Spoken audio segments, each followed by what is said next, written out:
So today we're talking mood boards. Mood boards should always be an important step in your creative process when it comes to branding or starting a new project.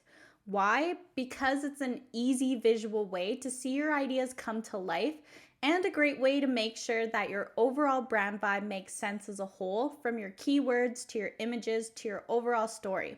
So keep watching if you want to learn how to create an on-brand mood board from start to finish for your business or any upcoming projects that you have planned. This video is sponsored by Haute Stock, the visual content membership for women entrepreneurs. We help women-owned businesses and brands save time, stress less, and show up online with confidence using our carefully curated stock photos, our customizable templates, including Moodboard templates, designer branding elements, and monthly marketing guides. Today, I'll be showing you the step-by-step process behind creating two different mood boards for two different brands. The two different brands being one, bright and fun, and the second, luxury and neutrals. So your first step before you even start thinking about your visuals is to define your keywords. So your keywords should tell a story about what your brand or your project is all about. So don't just think about words that relate to your industry. You also want to think about the feelings you want your brand to evoke, the values you stand for, how you live your life, the ideal audience you want to target, or even your location. You can do a brain dump of words either on paper or in a Google Doc, really whatever is going to work for you. And then after you've exhausted all the ideas that come to mind, select 5 to 7 keywords that really represent what you want to stand for and that are going to be the most important to you. Next up is one of my faves, which is choosing a color palette. You want to create a primary color palette of 4 to 5 colors. And if you're just starting out, then a good rule of thumb is to have 3 colors and 2 neutrals, but it's not a must. And now that you have your keywords, you just want to think about those words you selected, and then you can consider what colors would fit best with that story that you're trying to tell. So for example, with my bright and fun brand, I know I want to stick with light, airy, pastel colors that I think are refreshing and lively so that I can keep that story going. And I like to start with one color that I know I love and want to include, which is light pink.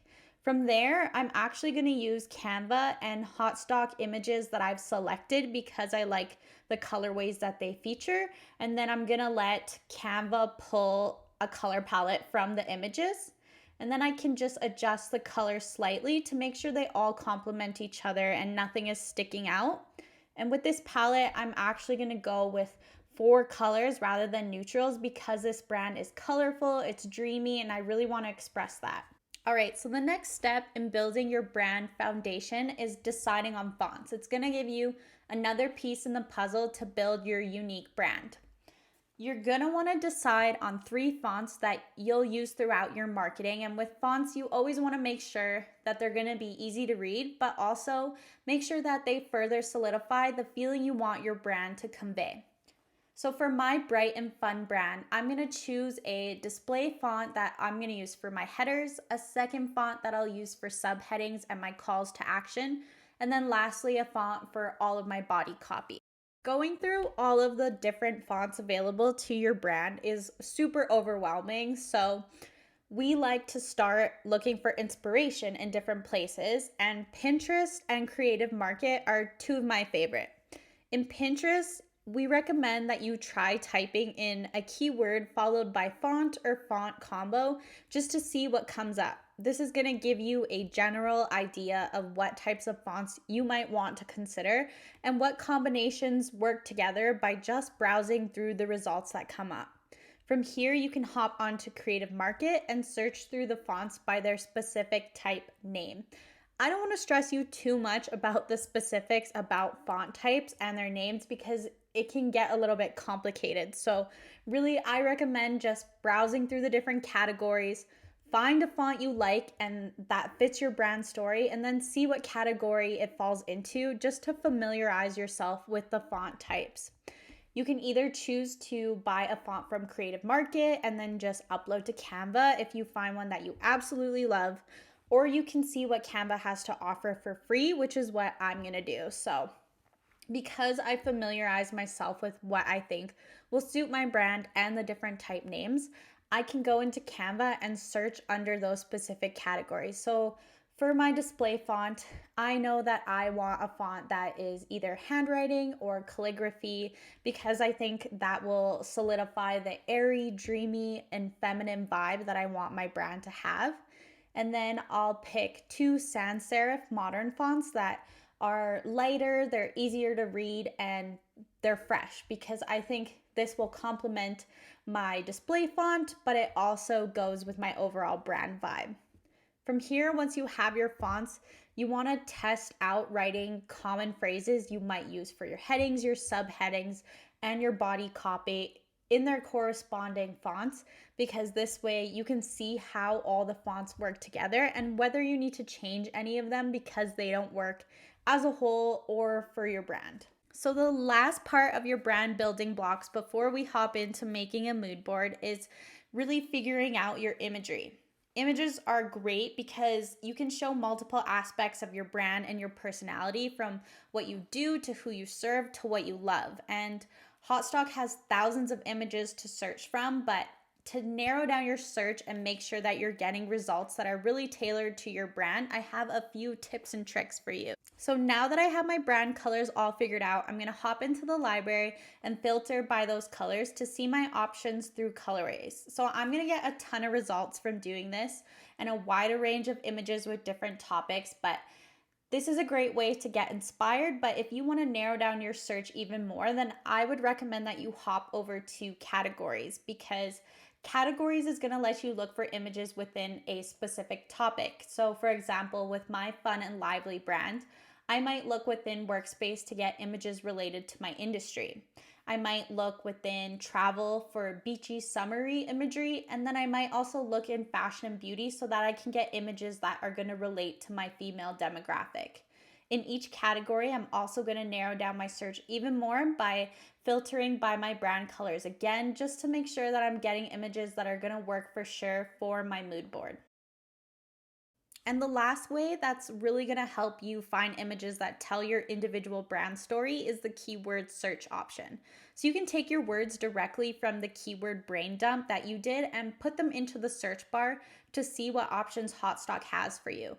I love this option because it makes sure that the images not only fit with my messaging, but it's also going to bring up options that express my ideas in ways that I may have not thought of myself. So make sure you're downloading a decent amount of photos, or you can even download whole collections from images that you like so that you have a ton of options when you're creating your mood board. So don't focus on how many photos you actually need for your mood board. Always do more, because you never know how things are going to look together, and having those options ready to go is going to make your life so much easier. Now I'm ready to start creating, so I can go ahead and download one of the pre-made mood board templates from the library. I've already done so much work, and I love that I don't have to stress about finding a mood board template that works or starting from scratch, because there are a bunch of different options and they are all beautifully made, so I know that I can find one that's gonna work for my brand. So once I've decided which template I want to use for my brand mood board, I like to start with everything that I'm already set on. So I'll update the color palette with my brand colors. I'll put in my keywords that I got from doing my brain dump. I'll update the brand or the project name. I'll put in my URL, and then I'm going to go back and adjust my fonts to make sure that they of course match my brand fonts. But you want to consider also which part of the mood board is going to be your heading, which is your subheading, and which is your body copy, to make sure that you're really using your brand fonts in the way that you intended. And from here, we can start to focus on the images. So for my images, I really want to focus on ones that are primarily in my brand colors or are completely neutral, and instead focus on really telling my story.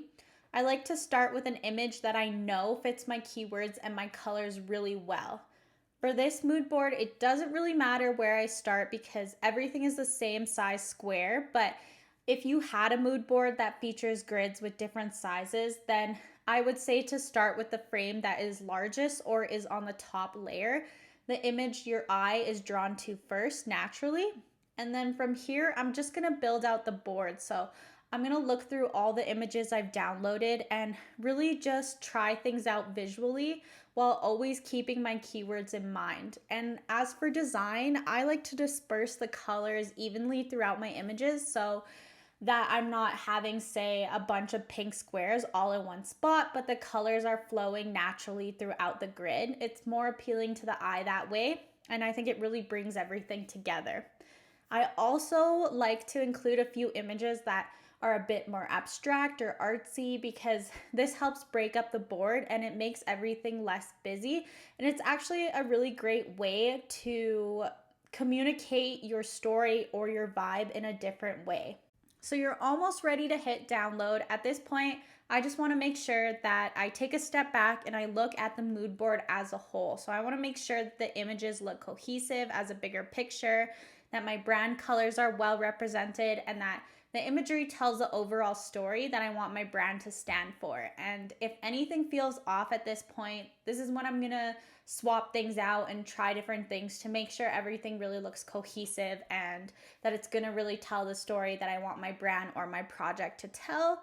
And once I'm satisfied with everything, then I can hit download and I'm ready to share. So we're finished our first mood board, and hopefully you have a deeper understanding of the basics and the foundation of creating a mood board and everything that goes into it.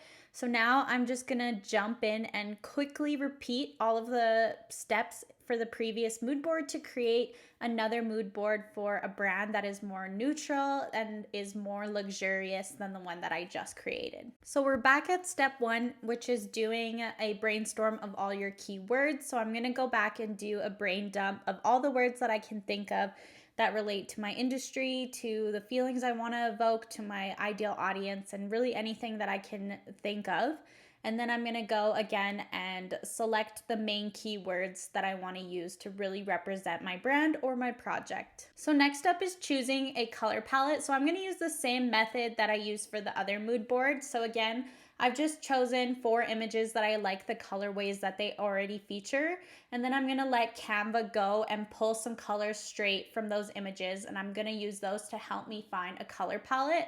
And once I've chosen 4 colors that I think really represent my brand and that I like the way that they all look together, then I'm gonna go back in and I'm just gonna adjust them a little bit so that they look really cohesive as a whole and make sure that they really fit my overall vibe.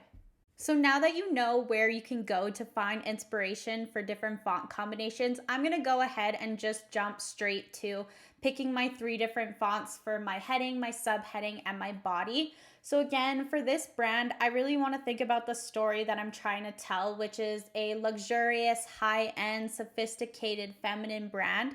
So again, I'm going to take that into consideration when I'm looking through the different categories for fonts and trying to find something that really speaks to my brand.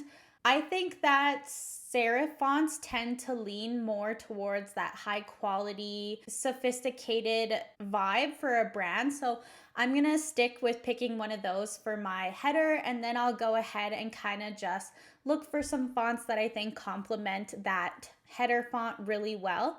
And then again, once I'm all decided on my 3 fonts, I'm going to go ahead and type in some common phrases that I might use for these different categories just to make sure that everything looks good together, everything is legible. And once I'm happy with everything, I can go ahead and jump to the next step. So now I'm ready to make my second brand mood board. I've already gone into the library and downloaded a bunch of images using the same filter methods that I showed you for the previous mood board.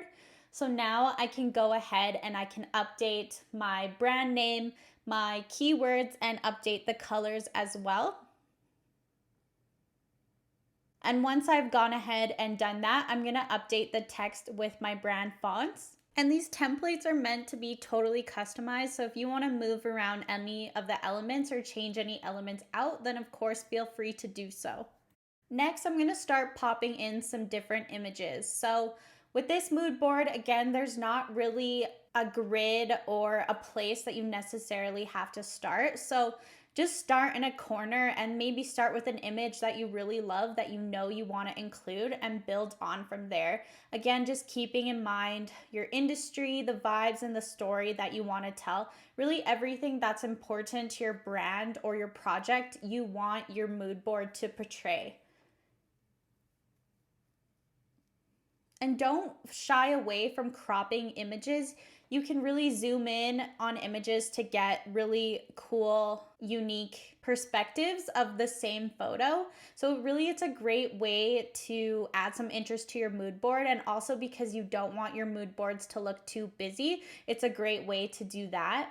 And again, you just want to keep in mind that you want to be evenly dispersing your colors throughout your mood board. You want to be making sure that all of the images that you're choosing have your brand colors featured.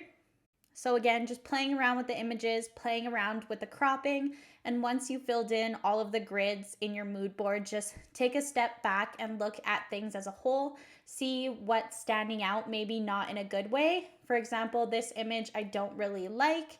I think that it doesn't really add that much interest to the mood board. So I'm actually gonna pick a photo that I think will work better because it's a little bit darker. And once I'm happy with my mood board, it's cohesive and it's really a window into my brand or my project, I'll go ahead and download. And now you know Haute Stock's best tips and tricks for creating a mood board for any brand or project that you might have coming up. If you're inspired by these tips, then you'd love a Haute Stock membership. Inside our exclusive members only library, you'll get access to thousands of stock photos you can use on all your online platforms, time-saving templates that you can customize for your brand, like these templates I've used today, and monthly marketing guides to help you with content creation for your business. Thanks for watching. If you like this video and want more marketing, branding, and graphic design tutorials, make sure you click the subscribe button. You'll also want to check out the branding and graphic design tag on the Haute Stock blog for more tips.